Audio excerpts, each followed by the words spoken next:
looga qiiroodo. Marka aniguna allah tabaaraka tacaala waxaan weydiisanayaa inuu ilaahay subxaanahu wa tacaala uuna xafido diintiisa nagu xafido quraankiisa nagu xafido. Allah tabaaraka wa tacaala waxaan weydiisanaynaa inuu muslimiinta meel kasta joogan u heeliyo. ilaahay tabaaraka wa tacaala waxba lama faro, laakiin allah tabaaraka wa tacaala anaka inaan ducaysano oo wax weydiisano.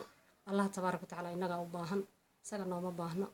ilaahay waxaan weydiisanaynaa ummadaas muslimiinta la laynaayo fiidiyoyaalkooda markasta la soo dhigaayo oo arkaysaan waxyaabaha la dhigaayo yacni lagu dhigaayo.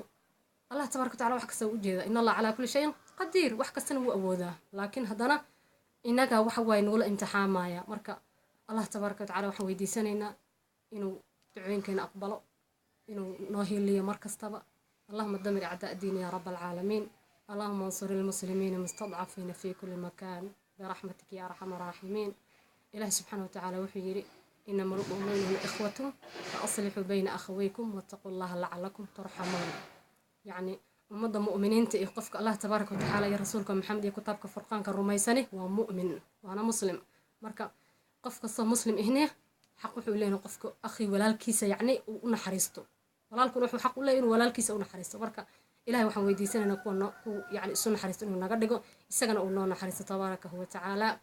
marka idinkana waxaan idiin soo galay maanta waxay tahay inaad u ducaysaan ummadda muslimiinta ah. waan u simanahay. marka qof kasta markuu salaada ka baxo ha u duceeyo, yani ummaddaas inuu ilaahay cadowga dulqaado, anakana laftiga inuusan ilaahay cadow nagu salidin meel kastoon joogno. marka allahuma ansur lilmuslimiina mustadcafiina fi kulli makaan biraxmatika ya arxama raaximiin.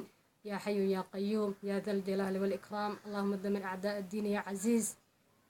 مركا waxaan idinka codsanaynaa fiidiyoga sii share garaysaan insha Allah tacaala. allah waxaan kaga baryayaa meel kastan joognaba inuu nasugo, ilaahu diinta nagu dil oo nagu soo bixi oo nagu sug intaan dunida saaranahay. awlaad allah noo xafido, waalidiinta allah noo xafido.